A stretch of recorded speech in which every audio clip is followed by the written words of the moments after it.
조지아에서 벌어졌던 LG 에너지 솔루션과 현대 자동차 그 합작 공장 노동자들 문제가 뭐 2주가 되어 가는데 아직도 식질 않고 있는 것 같아요.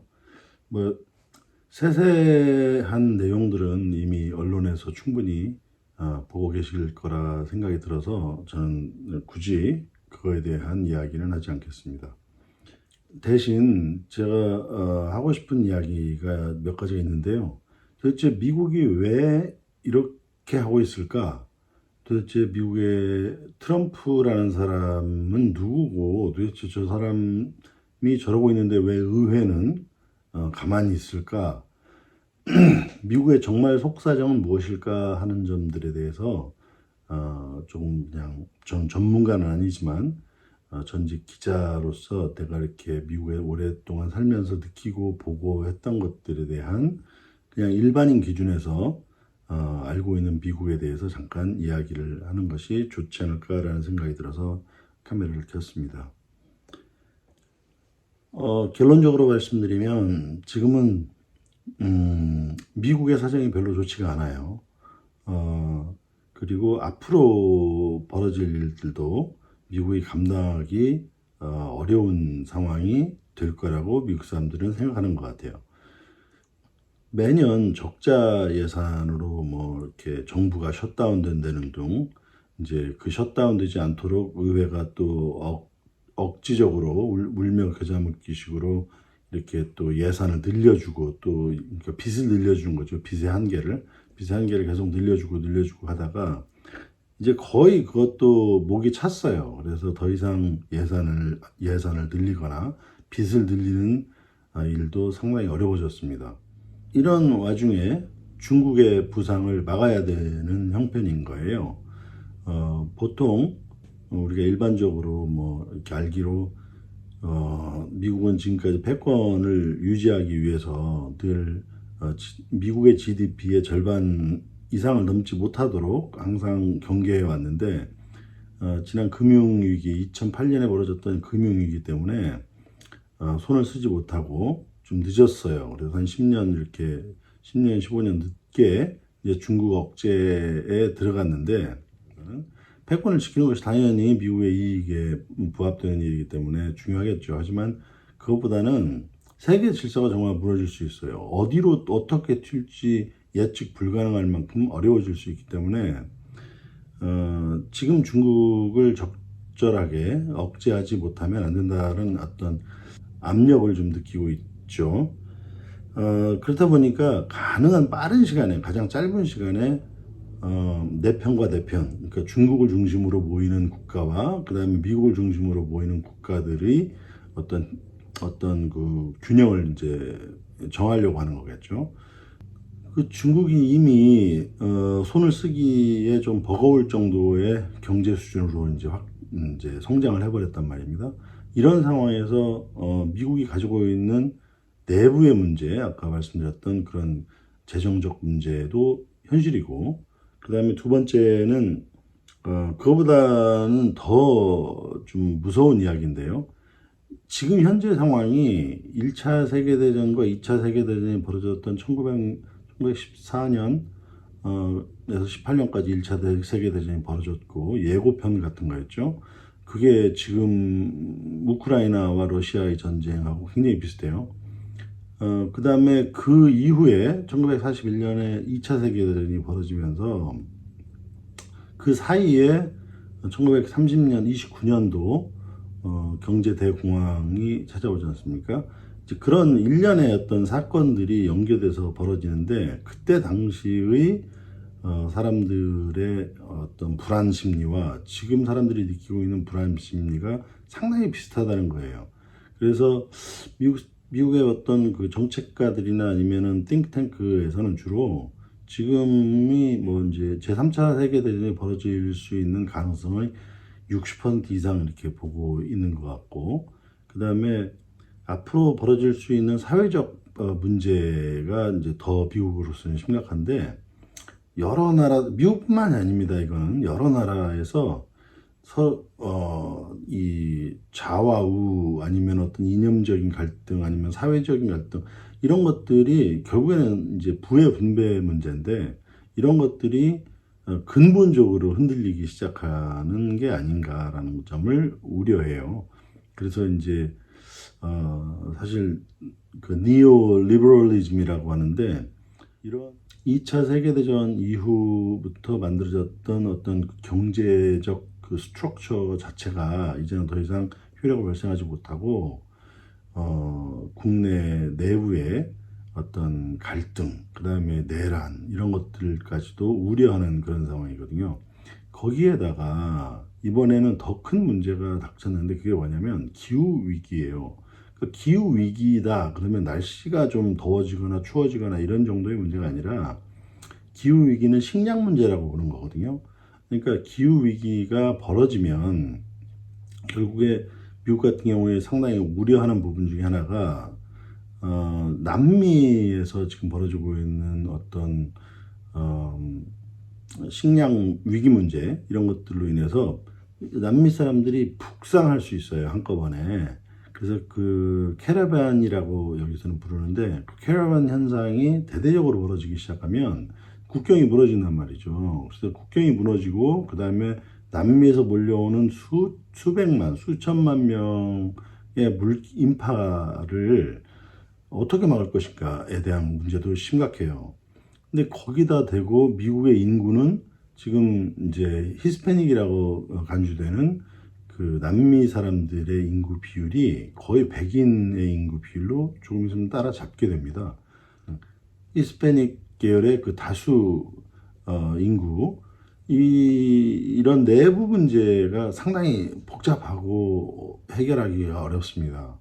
그래서 그런 차원에서 이민 정책을 강력하게 지금 드라이브를 걸고 있는 것이고, 뭐 1년에 100만 명씩 그 불법 체류자들을 내쫓겠다라는 그런 입장인 거고요. 그런 와중에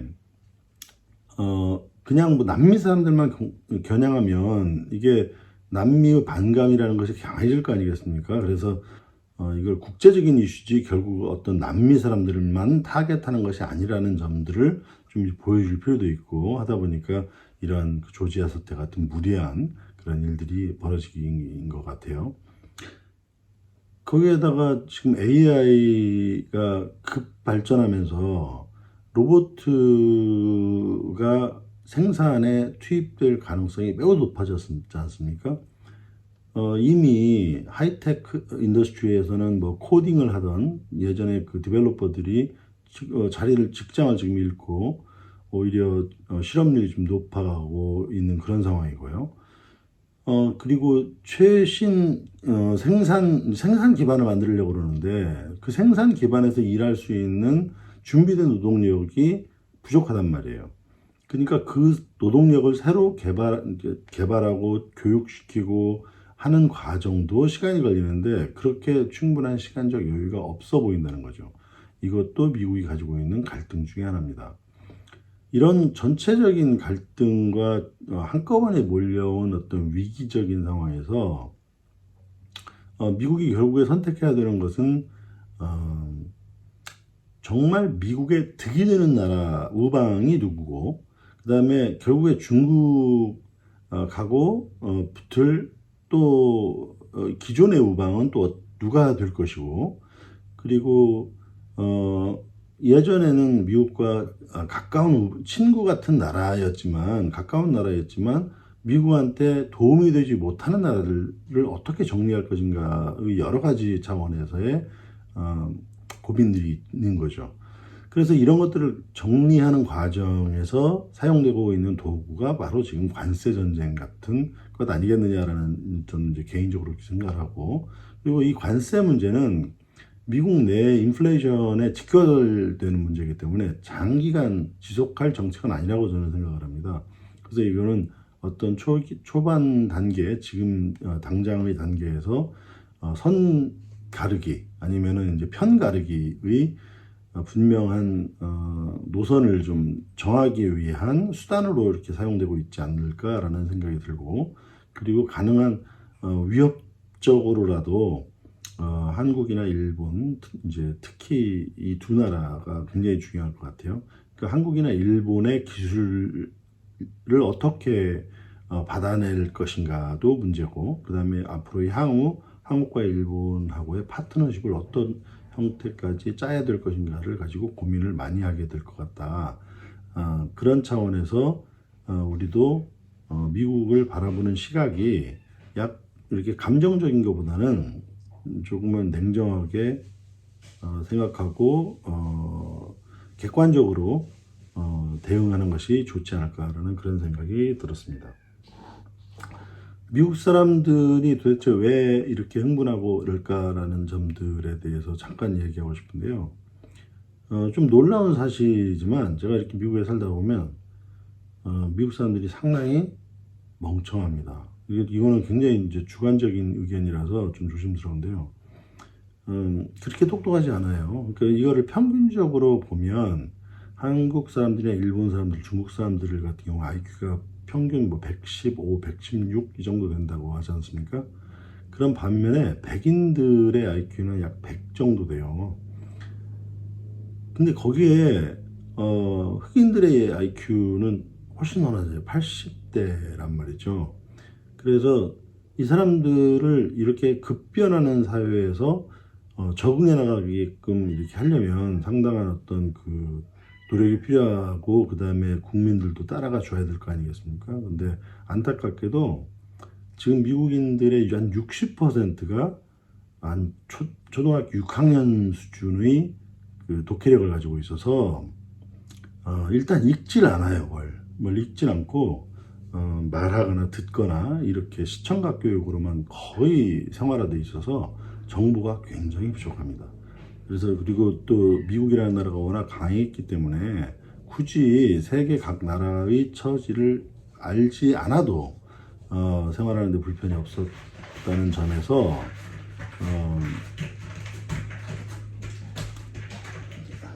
뭐지, 국제 정세에 굉장히 둔해요. 그러니까 우리 같은 경우는 이제 미국의 대통령이 뭐라고 했고, 미국의 심지어 국무장관이 뭐라고 했고, 의회에서 누가 뭐라고 했고, 이런 세세한 부분까지 계속 모니터링을 하고 있지 않습니까? 평균 일반 국민들 사이에서도 그렇게 하잖아요. 그런데 미국 같은 경우는 한국이 어떤 나라인지 아직도 몰라요. 그 다음에 러시아가 아직도 대단한 나라인 줄 알고 있고, 중국에 대해서는 지금 중국이 우리의 적인지 아니면 지금 중국이 우방인지 이런 것들에 대한 이렇게 객관적 판단력이 상당히 부족해 보인다는 말이죠.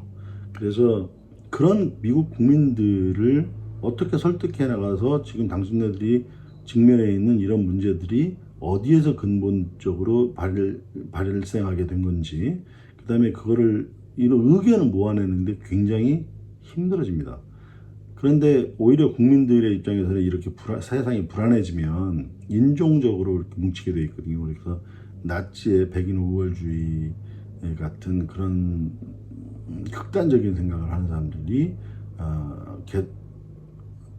결집을 하고 있는 거고, 그 다음에 이제 그런 와중에 또 이제 이게 민주주의가 옳으냐 아니면은 어쩌면은 약간의 어떤 그 사회주의와 민주주의를 복합한 새로운 형태의 정부 구조가 필요한 거 아니냐라는 그런 여러 가지 그런 어떤 그 이념적인 변화의 현실도 직면하고 있단 말이죠.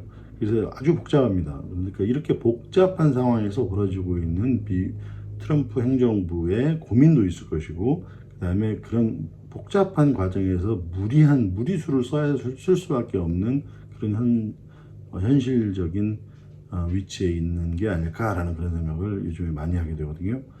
그러니까 이럴 때는 한국은 오히려 감정적으로 이 사안을 바라보지 말고 굉장히 객관적이고, 그리고 굉장히 쿨하게 냉정하게 대처하고 생각하고 그리고 대응해야 된다고 생각이 들어요. 오늘은 여기까지 하겠습니다.